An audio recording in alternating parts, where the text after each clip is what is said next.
This is Peter Helland with Dr. E. Michael Jones, and we're going to continue off. The last time we had a show was the hidden grammar on the Kavanaugh hearings, and that had a lot of viewers. I don't know if it was if what we talked about or if it was the Kavanaugh,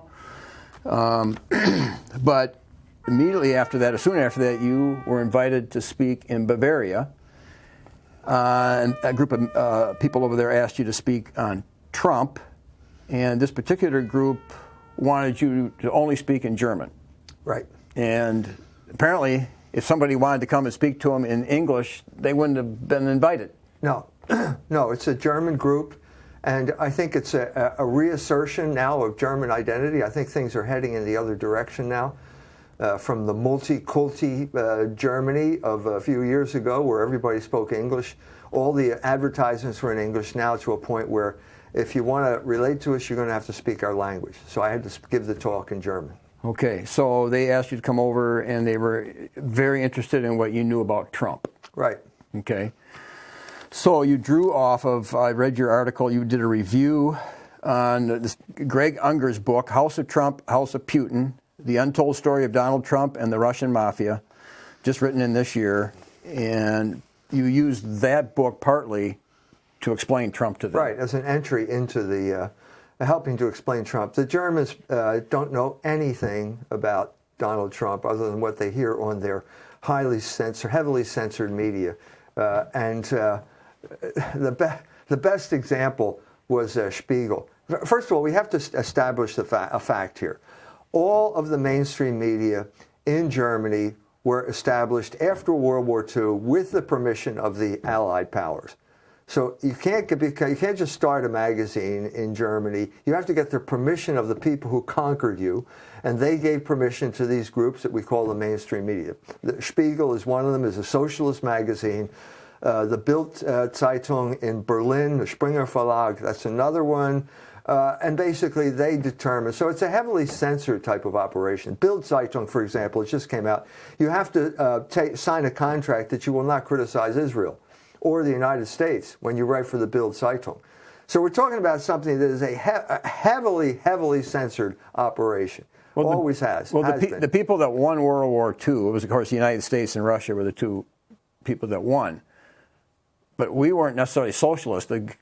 Russia was. So how would you define what is the ideology that rules? I would say we were socialist. Okay. I don't think there's any question that we were a socialist. Well, I think I would too. But and I think that you could say Franklin Delano Roosevelt was an American socialist, but then you look underneath him and you get the people like Henry Morgenthau Jr. and Harry Dexter White, or Weiss as his real name was. And you've got now, we're already to a spy that's working for Stalin. Weiss was a spy. So there was definitely a convergence here. The world was essentially socialist at this period of time. After World War II, England was a completely socialist operation. Socialism basically dominated the entire world at this point.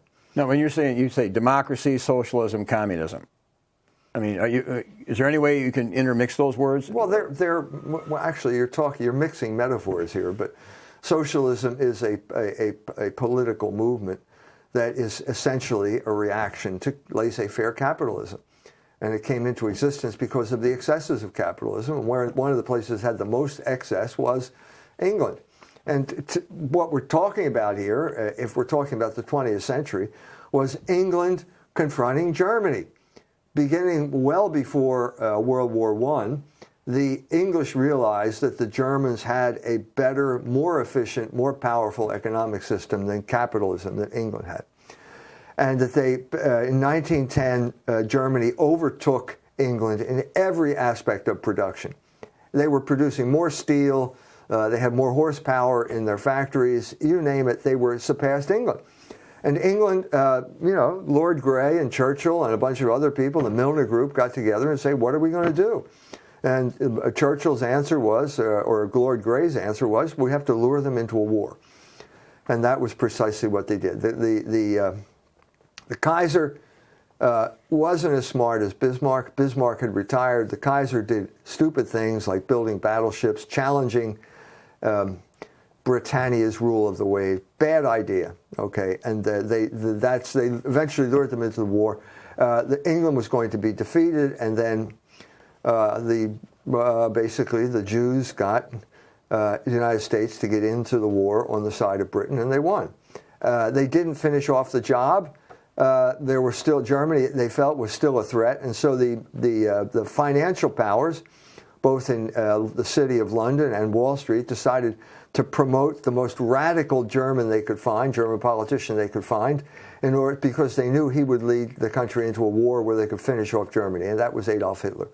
So they backed Adolf Hitler. Hitler came to power. Hitler started a war, and he was defeated, and Germany was crushed at this point. I mean, literally, saturation bombing destroyed every single city. And then after that, we got to the point of Henry Morgenthau, Secretary of State, comes up with a plan for conquer Germany. It's called the Morgenthau Plan, and the plan was, we're going to starve them to death. He's a Jew. He's going to punish Germany for what they did to the Jews. We're going to commit genocide. The United States is going to commit genocide against Germany. And they almost succeeded. 1947 was known as the Hungerjahr in Germany, and they almost starved to death. And then at that point, the adults in the room woke up and realized, if we do this, Stalin's going to take over all of Europe. Stalin will just march to the English Channel, and that'll be the end of Europe. And so they had to change the plan. Harry Dexter White was out. Morgenthau was out. There are people who say this was Harry Dexter White's plan. Harry Dexter White is a communist spy working in the Roosevelt administration. He's going to make things in Germany so bad that the Germans are going to say to Stalin, please invade us to keep us from starving to death. So anyway, this is what they realized, no, we can't do this. We need a new plan, and the new plan was called the Marshall Plan, and that built up Germany to be a bulwark out of against communism. Against communism. Just a backtrack. James Forrestal, wasn't he golfing with Joe Kennedy? And they put it in his diary that the real reason for the war was Hitler wasn't complying with the bankers, or? Well, Hitler defied the bankers. He brought Hjalmar Schacht back. He was the financial genius who created the inflation, the hyperinflation, deliberately created hyperinflation to pay off the debt, because everyone was cashing in German bonds at that point. It was an attack on Germany, so he said, sure, we'll pay you off, and he inflated the currency, paid off the debt, and then crashed the economy and started back all over again. He was a genius, financial genius, and Hitler called him back in the 1930s.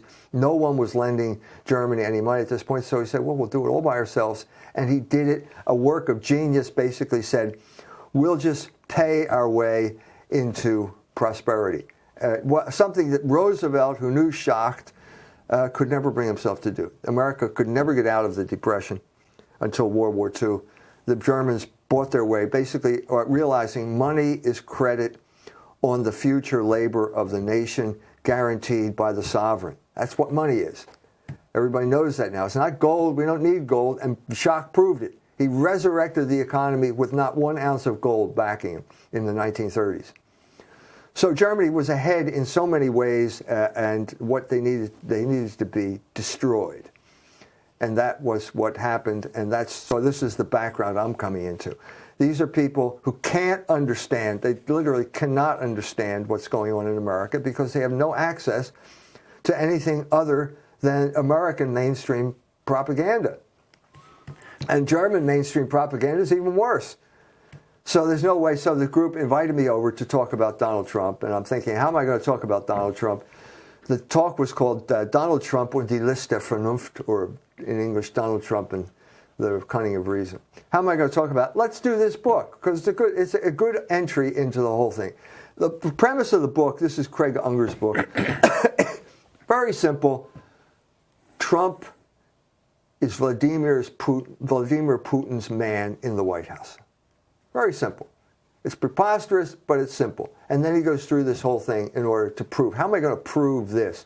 Well, he goes into the history of Donald Trump, his financial history in New York. Of course, the Germans don't know anything about this. Let's cut to the chase here. 1991, Donald Trump is in big trouble. He's in big financial trouble. Okay?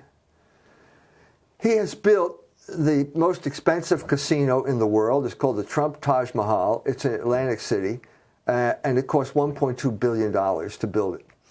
Okay, the problem is there are so many casinos in Atlantic City that you can't make any money anymore. And on top of that, at this point, we've got a proliferation of casinos throughout the United States. So what happened, Atlantic City was supposed to be Las Vegas on the East Coast. Las Vegas was an isolated incident, an island of gambling in a country where it was illegal mostly. Now we have Indian tribe casinos. We've got casinos all over the place.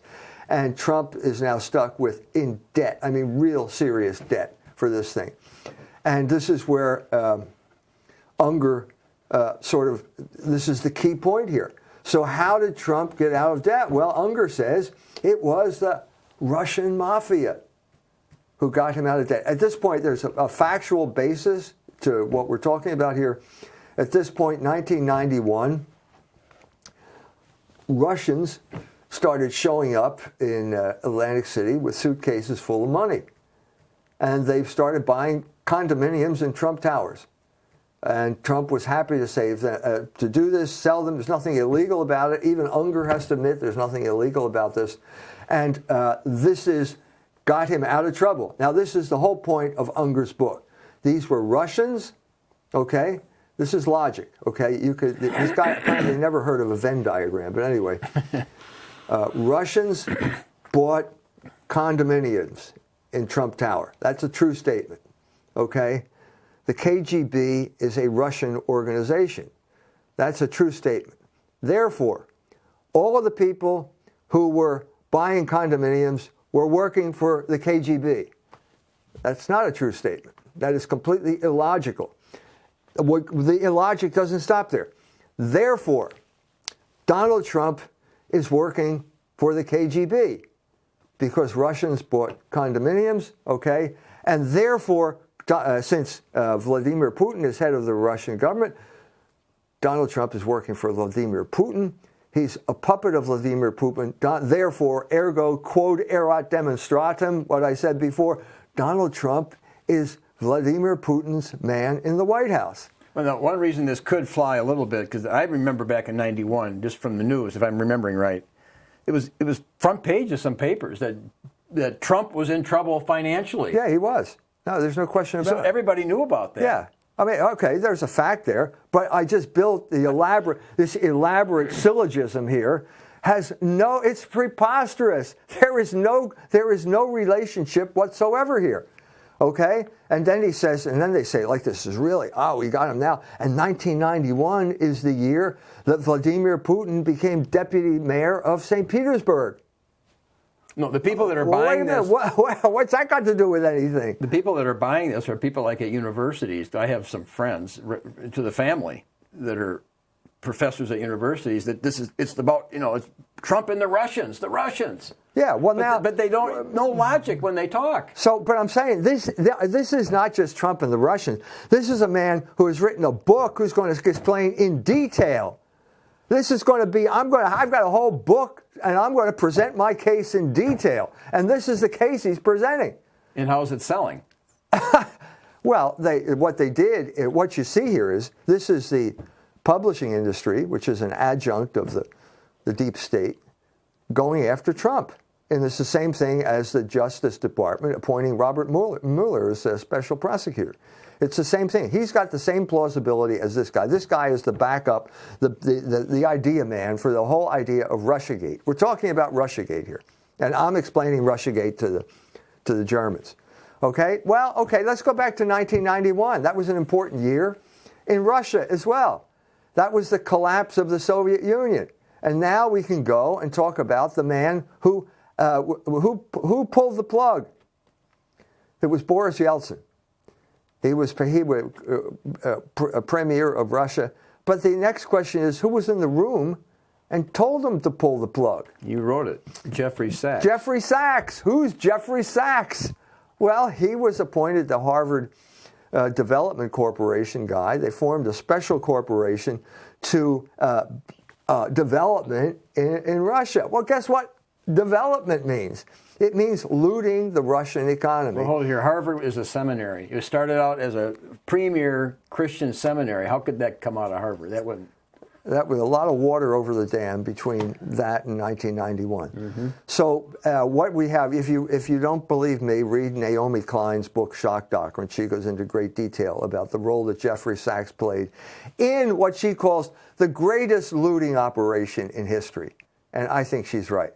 I mean, the Reformation was small potatoes compared to the magnitude of the looting that went on in Russia. Okay, the story is basically this: the Russians passed a law. Only Russians can buy property. Only they can buy the privatized property of the former Soviet Union. Of course. Okay, so well, so what? So what? Okay, these Russians come forward. They don't have money to buy this type of stuff. You're talking about, Gazprom or something like that. That's one of the biggest energy corporations in the world, and they make billions a year. And what happened here is they're being auctioned off for pennies on the dollar. But pennies on the dollar here is still, well, let's say maybe $100 million. I mean, that's chicken feed. That's nothing compared to what this thing is worth. But they still need $100 million. So where are you going to get $100 million? Well, you said there was hardly any millionaires in Russia up till... Well, how could there be? It's a communist country. Right. So technically, how can you be a millionaire in a communist country? Nobody had money. They didn't own anything. The state owned all of the assets, all of the income-producing assets in the Soviet Union. So how can you have a millionaire? Where are you going to get the money? Well, the answer is Jeffrey Sachs. Jeffrey Sachs is the go-between between the people, the Russians you need in order to buy up everything in Russia at fire sale prices, and the people who have the money, namely Wall Street. Okay? So the Wall Street money, Sachs is the middleman. The Wall Street money starts going in, and suddenly you have these oligarchs, and they are Russian. Now, at a certain point, suddenly you realize, wait a minute, there's something more going on here, okay? And this is the point, this is where we're saying here that these Russians, they came over here with suitcases full of money, getting from the oligarchs. The money is just gushing in. They have to get the money out. They need a money laundering operation, and Trump is there and helps them launder the money. They buy the casinos, it's okay, This is all part of a political operation, however, that started 20 years earlier when the Jackson-Vanik Amendment was passed by the Senate. 1972? 74, something like that. Anyway, all of these so-called Russian oligarchs, they all end up over in Brighton Beach. And at this point, we start to realize they're not Russians. They're Jews.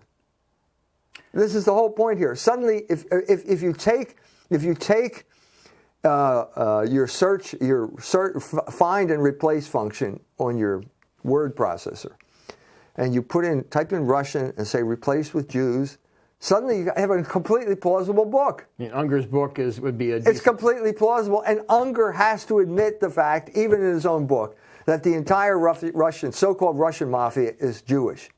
Because his book is based on Robert Friedman's book, Red Mafia, in which he says the same thing.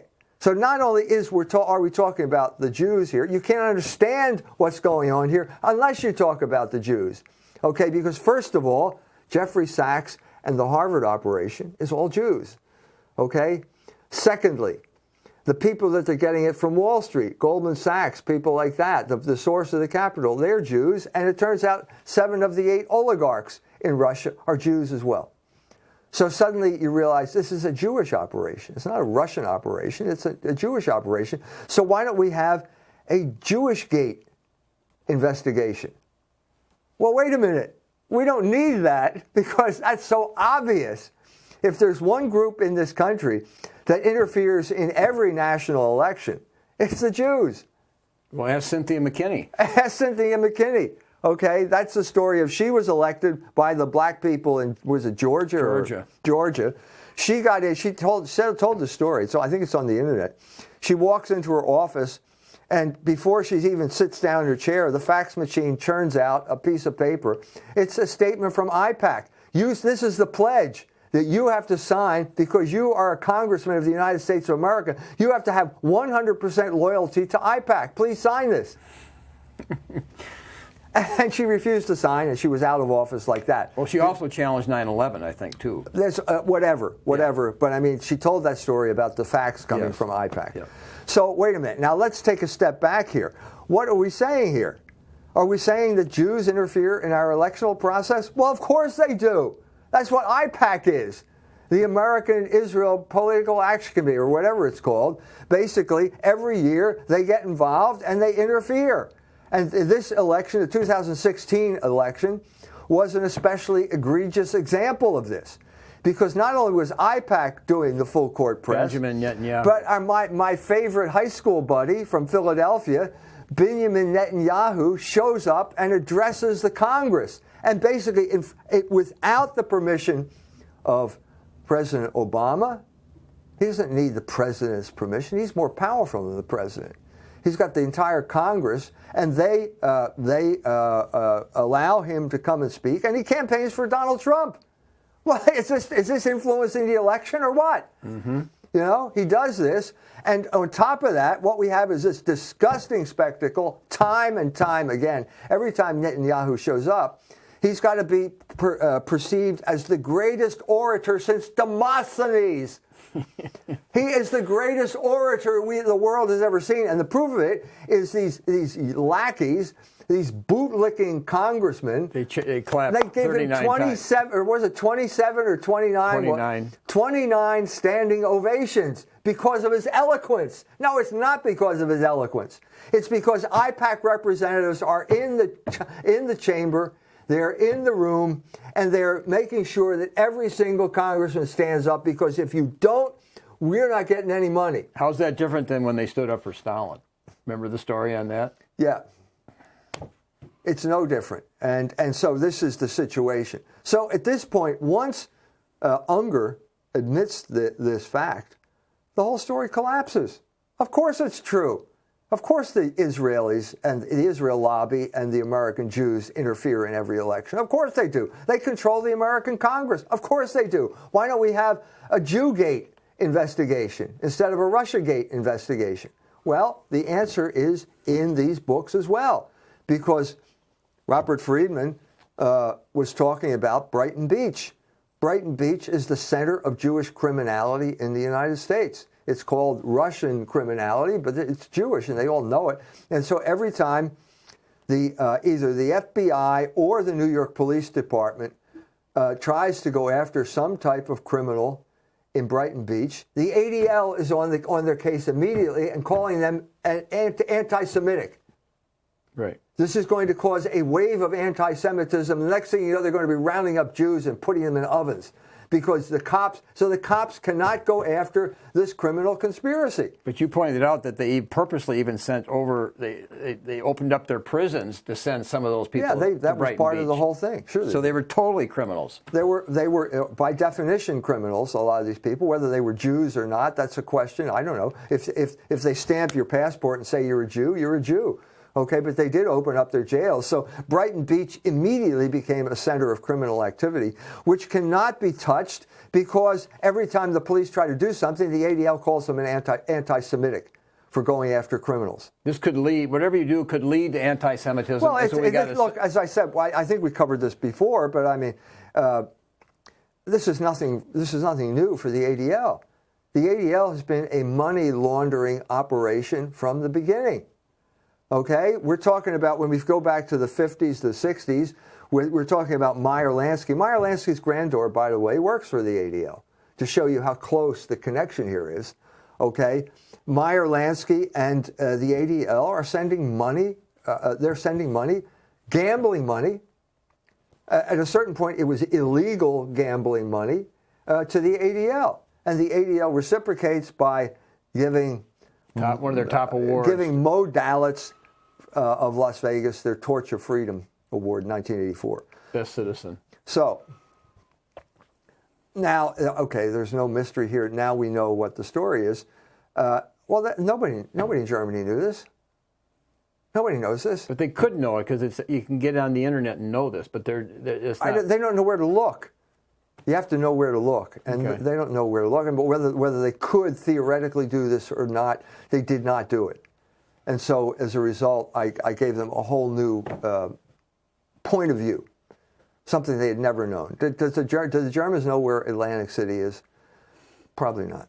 But you talked for how long? About an hour? I talked for under 40 minutes. And then, question and answer. They kept me for 3 hours asking question questions. And answer. Question and answer. So it was exhausting because it is a foreign language. I feel comfortable in it, but it's still a foreign language. But so once you know this, the question is, what are we going to do about it? And at this point, I started talking about Trump at NATO in May. He goes to the NATO summit meeting and he announces that the European Union is the foe. He's a foe. The Germans go ballistic at this point. What are you talking about? Why did you say that about us? You hurt our feelings. So Angela Merkel doesn't know what to do at this point. She just is this loyal lady. She's like the loyal to a system that Trump has just trashed, the globalist system. But now your talk was about the deep state. Not trying to take Trump down. They don't like Trump. So the deep state didn't like Trump saying that, right? Well, of course they didn't. Right. They're thinking, what is this guy doing? He's destroying the American empire. That's what he's doing. and that's why I said, is that what he's conscious of doing? Is he consciously doing that? I'm saying, no. I don't think that's not his intention, to destroy the American empire. He's got this crass New York, you're going to pay more. We're tired of paying the bill. You're going to pay the bill. And you've got to cough up another $40 billion. So he's just looking at it as a businessman. That's all he's doing. He has the faintest idea of, wait a minute, you're destroying the American empire, Donald. Don't you know that?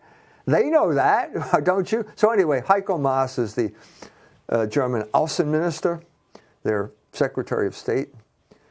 And he talks about, what are we going to do? You can't depend on the Americans anymore.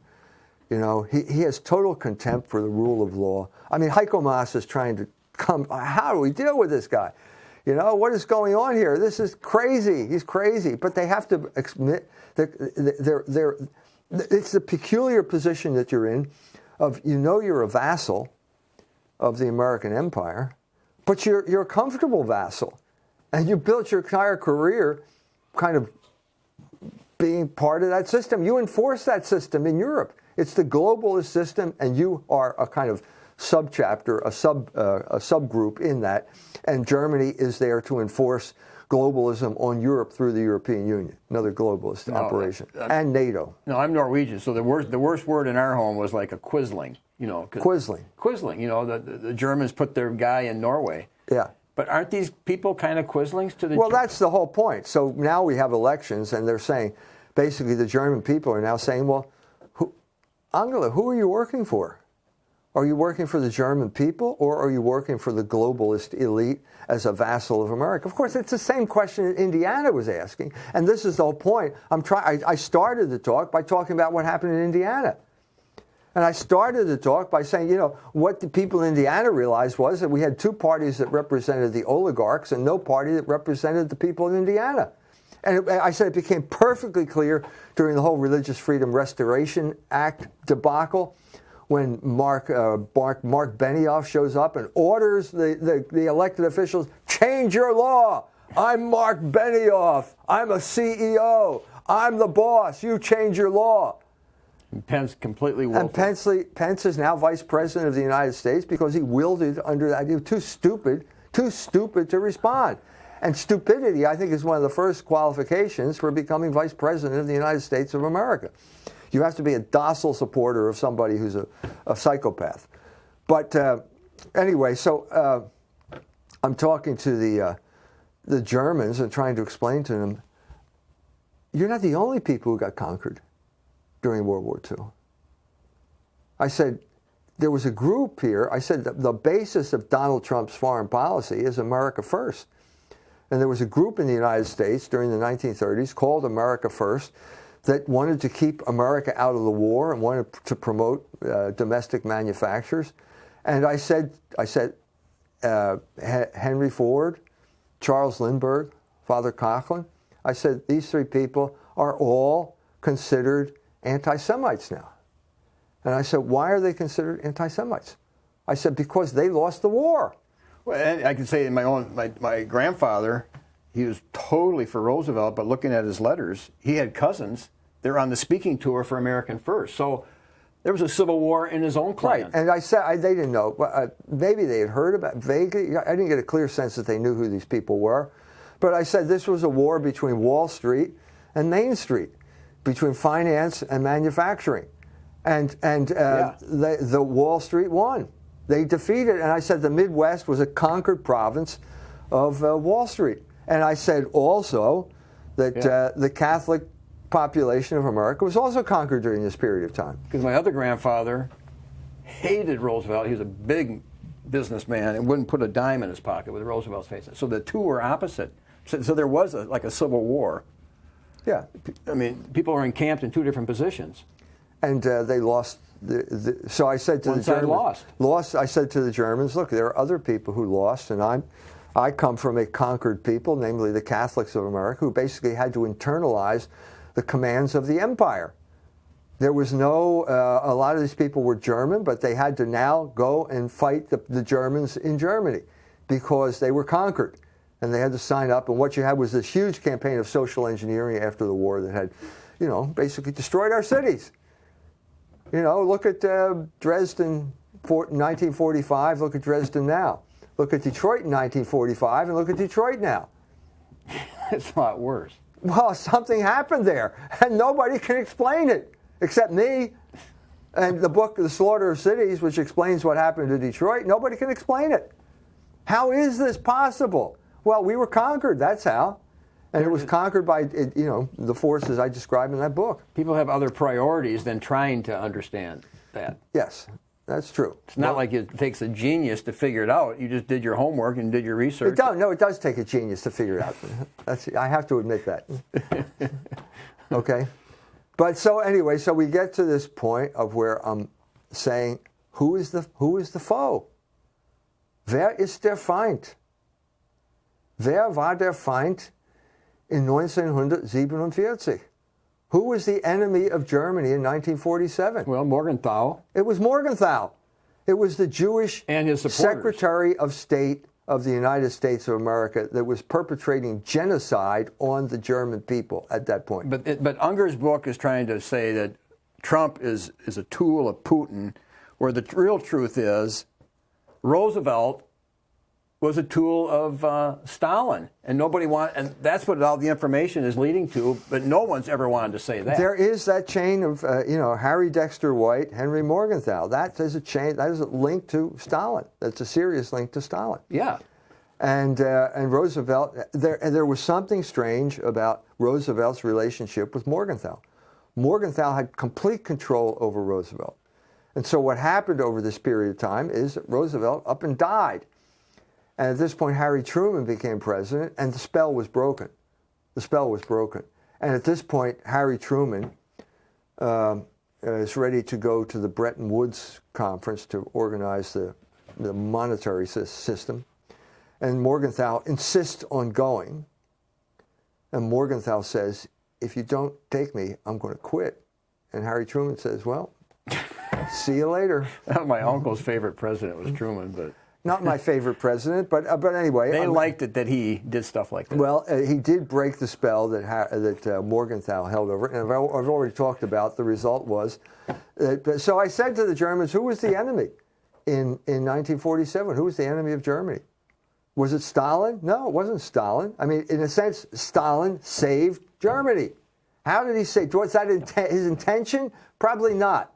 But he did save Germany because the threat of Stalin marching into the... Well, they listened to Patton. Patton was saying we fought for the wrong side, whether he said it or not. I mean, the implication is, and he wanted... When I was over there in Germany, 1972, I talked to officers that said, well, we thought we were going to team up with you and drive back the Russians. Well, they did eventually. They did. But it didn't happen immediately. And I think Patton was murdered because he was But he had the right part idea. of the wrong plan.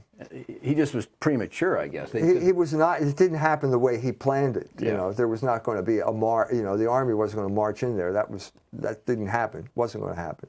And I think he was murdered. But anyway, so the question is, who is the enemy? And I said, look, even if the NATO protected Germany from a Russian invasion during the 50s and 60s and 70s, once the Soviet Union collapsed in 1994, there was no necessity for NATO anymore. Pat Buchanan said that at the time. They should have dissolved NATO at that point, but at that point, NATO became an offensive weapon against Russia, and then they marched all the way. They lied to Gorbachev. George H.W. Bush lied to Gorbachev. He extended the Soviet Union all the way up to the border of Russia, to the point where they tried to do it to the Ukraine, and Russia drew the line in the sand, and there it stopped. No, it stopped. But in the article, you point out several times that it seemed like it was the armaments, they said in World War I, it was armaments, but in military-industrial complex interests, the money interests were driving a lot of these policies. Yeah, I think that was, that is the purpose of Russiagate right now. We are in the midst of a huge propaganda campaign to demonize Russia and drag down Trump at the same time, because Trump made some noises he was going to try and make a deal with Russia. Why do we need to demonize Russia? Well, because the entire military-industrial complex is based on the fact that we need an enemy. And if suddenly we don't have an enemy, well, they've got nothing to do. And if they've got nothing to do, then we're going to cut your budget. And if we cut your budget, you're out of a job. So think of all these guys trying to get an honest work. Honest work. People coming out of Notre Dame, a lot of them get jobs with military-industrial complex. They might have to get a job at Walmart or Amazon, stacking boxes. And rather than do that, they're going to demonize Russia and bring us to the brink of war once again. This is totally preposterous. Who would have thought of it? There's no Soviet Union anymore. The only reason we were fighting Russia was because of communism. Communism's gone. So we get down to the point of, what are the Germans going to do? What are you going to do? And at this point, I said basically that Donald Trump is God's plan to bring about the end of the American empire. And I brought up Hegel and the cunning of reason.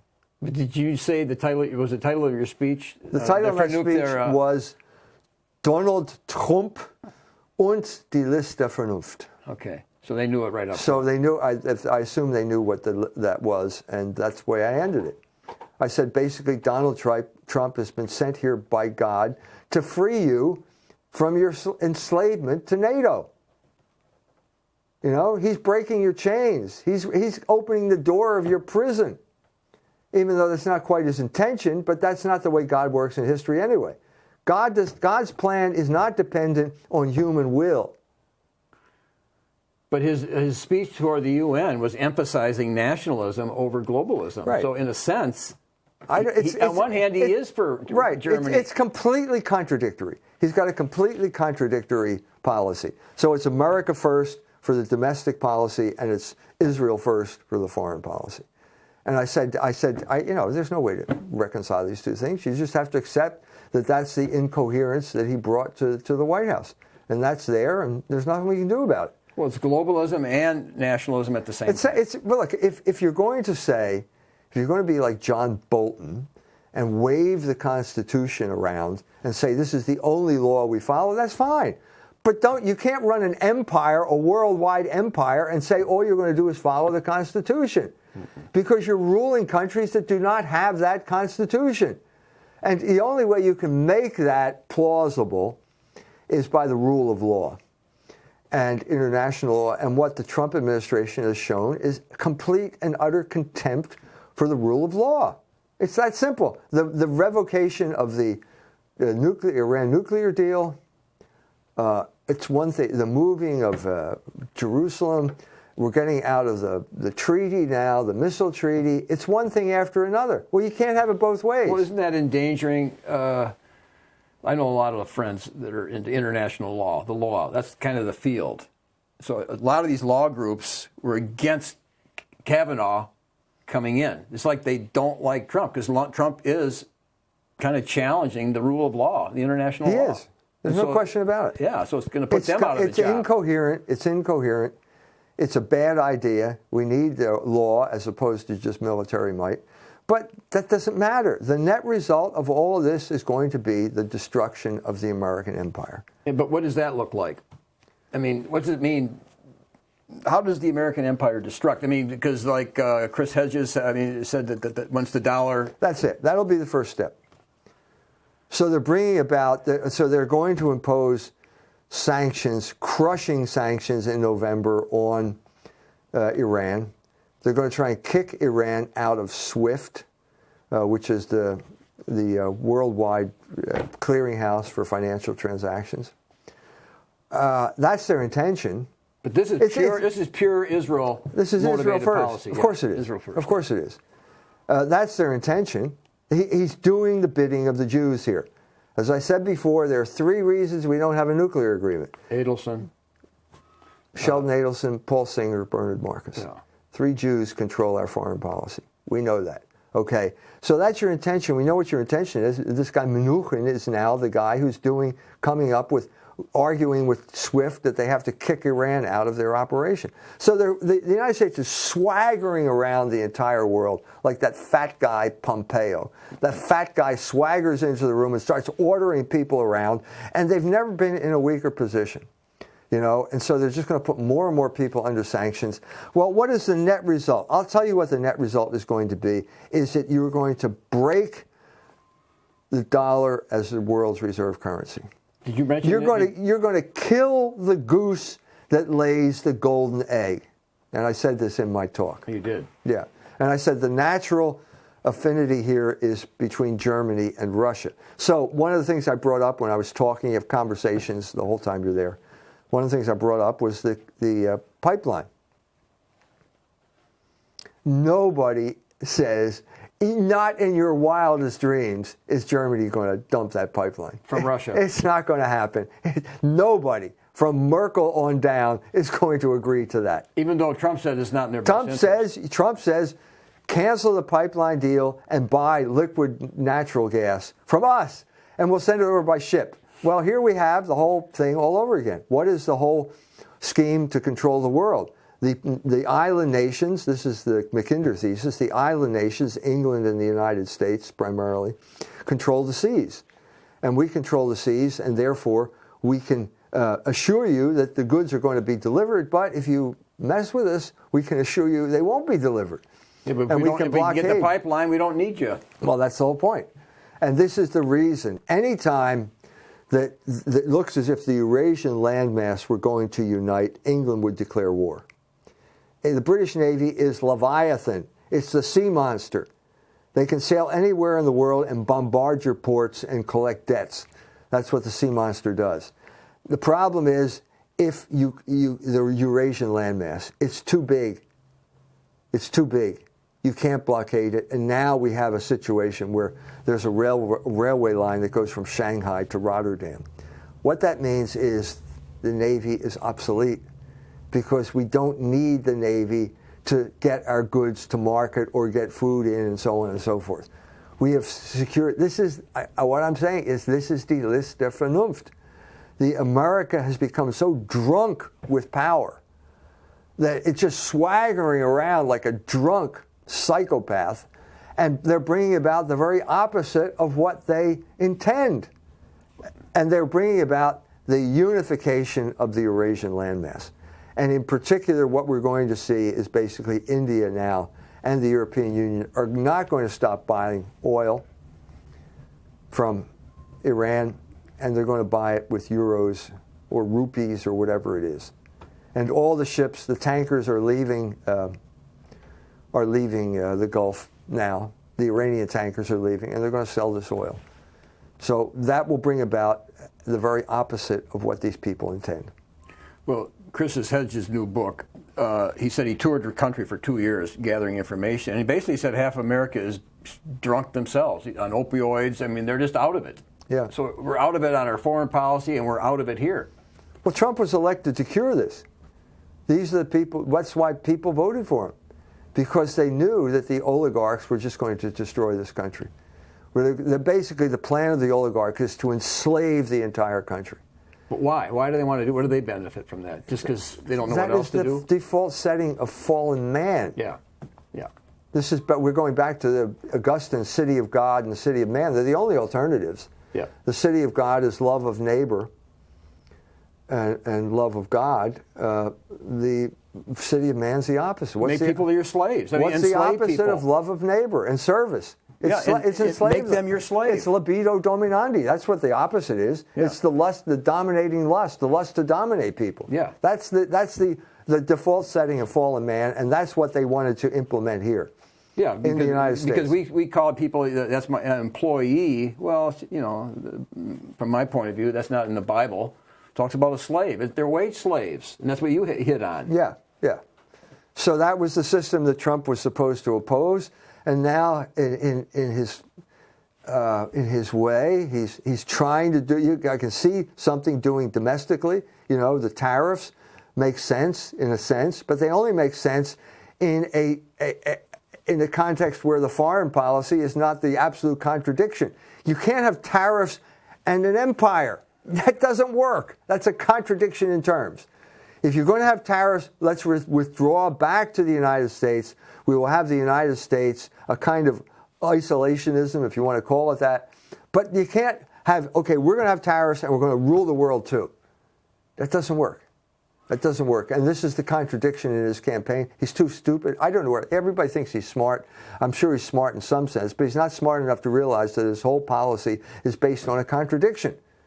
But what he doesn't have is he doesn't have the unity. In other words, in the Jewish world, they were able to. The Russian Jews were able to connect with the Wall Street Jews. They were able to network like crazy that you didn't see. We don't have a network system that can compete with that. The looting of Russia, the biggest looting operation in history, was a Jewish operation from start to finish. And Trump doesn't have a network system. Most of the Jews don't like him. And Trump has now bet on put all his money on a guy, namely Benjamin Netanyahu, that probably won't be around much longer.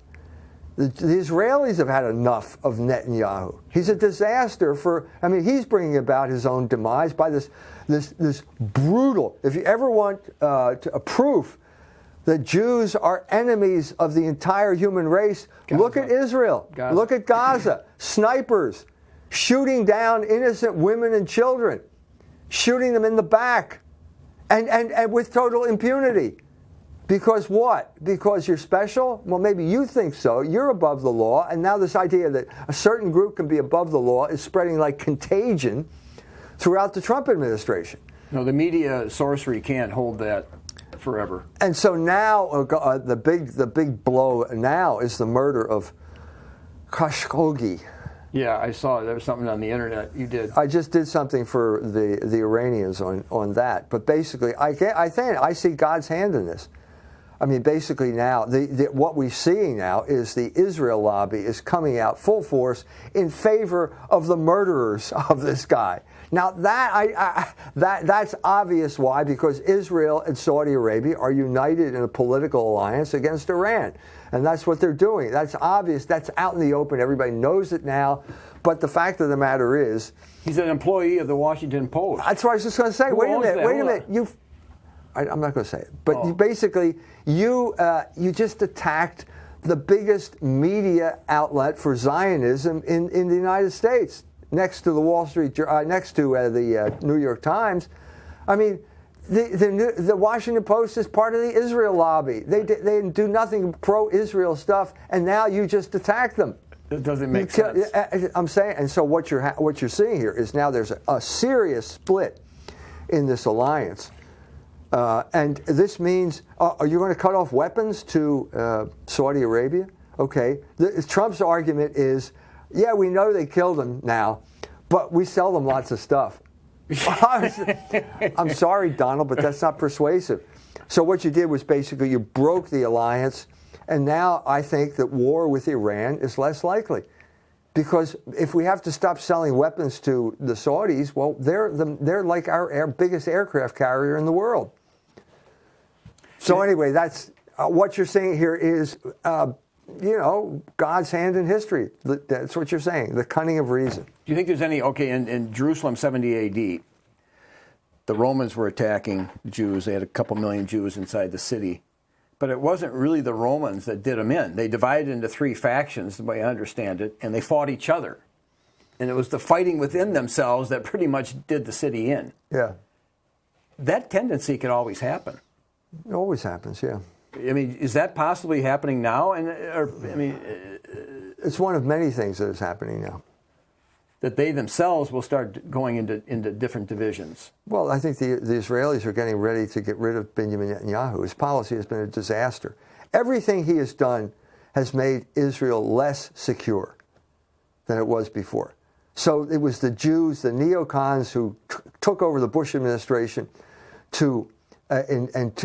commandeered our foreign policy to attack and destroy Iraq. Well, guess who the biggest opponent of Iran was in the Middle East? Iraq. It was Iraq. So you eliminated the opponents of Iran and you created this Shia crescent that now encircles Israel.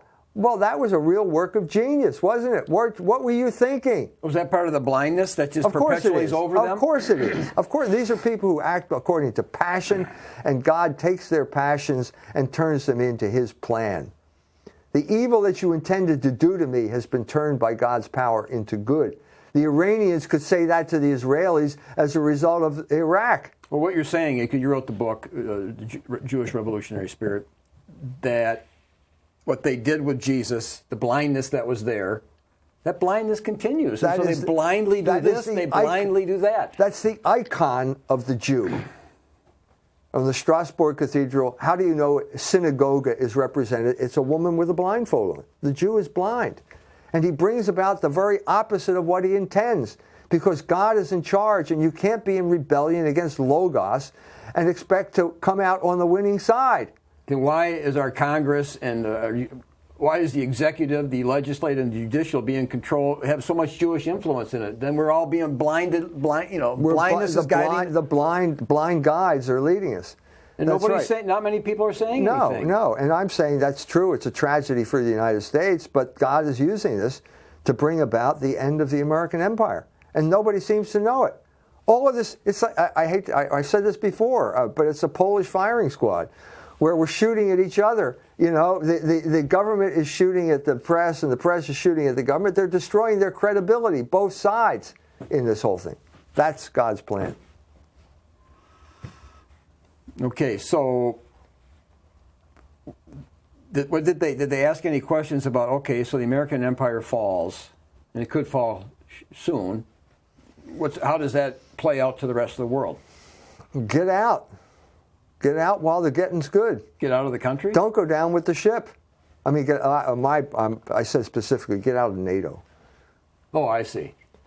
Yeah, that's what I'm saying. I mean, when Donald Trump puts the gun to your head and say, give me $40 billion, you say, well, sorry, Donald, I don't have it. I guess I'll have to leave. You know, you can take your toys, you can take the ball and go home with it, and it really hurt my feelings. But in a sense, you're liberating us, because we need the liberation of getting out of NATO, because it's not in our interest. We're not being, he is contradicting their interest, and at a certain point, nature will out, and they're going to unify. And the pipeline is going to be the umbilical cord that connects Russia and Germany. And that union is always, there's a historical union between Russia and Germany, right? No, there's historical antagonism. It goes back and forth. No, I wouldn't say there's a historical union. There's a historical union between Russia and Serbia. Okay. And Germany and Russia and always seem to be united at certain points. No? Did you ever hear of the World War II? Actually, it did start with an agreement. All right. But it ended quickly. That's the story. You know, we'll see what happens. We'll see how it plays out. Well, give me some of the questions they asked. I mean, some of the feedback. Why are they worried about Trump? Why? What is their concern? Well, they didn't understand what he was doing. That's the problem. They didn't have a coherent way of dealing. Who the players were and who's controlling him, and so on and so forth. So it was basically questioning those, asking me questions about that. But it seems like it doesn't make sense. It seems like he's listening to the globalist on this hand. It doesn't make sense. I can't make it make sense if it doesn't make sense. All I can do is explain the contradiction, which is what I did. That's all I can do. That he's controlled by these two forces, a foreign policy, which is Israel first, and then he's trying, his heart, you'd think his heart is with this American first, but they constantly are competing with each other. It's not going to work. So it's typical about what America's always been. It's always been dragged by these two forces. Yeah.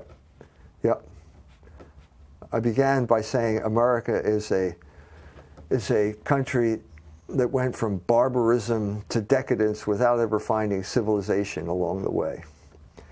That was George Bernard Shaw. But I mean, that is in contrast to Bavaria, where we were, which has the best combination of nature and culture that I have ever seen in the world. Well, we have a backdrop here. And the Königssee is a good example of what I'm talking about. So we only have 2 minutes left. Describe that Königssee, or describe. It's this beautiful lake between the mountains.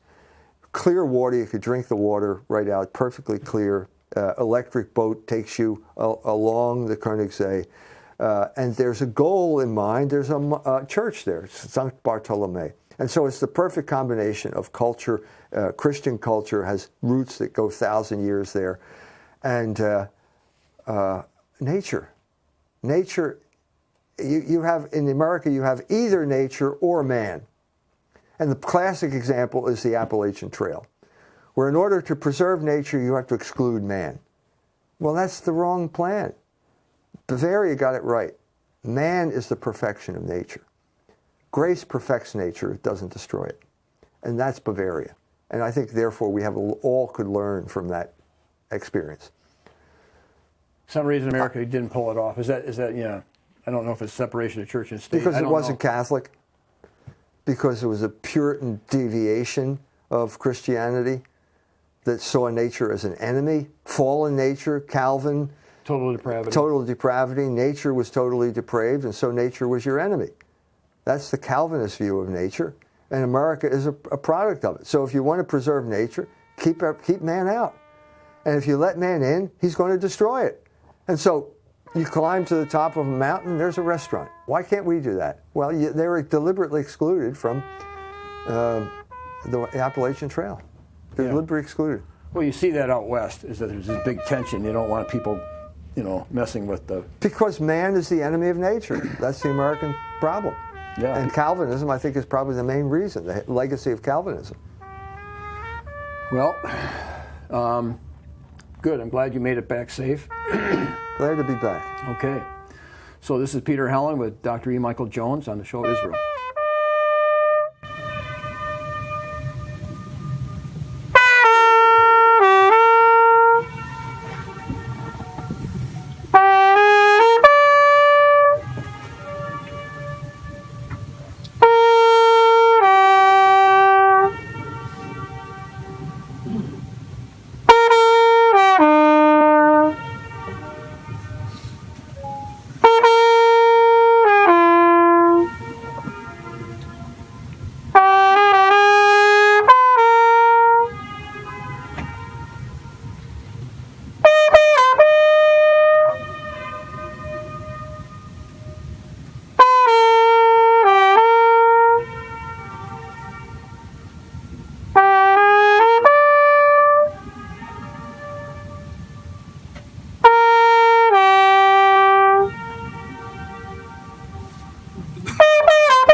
Oh, we just go back.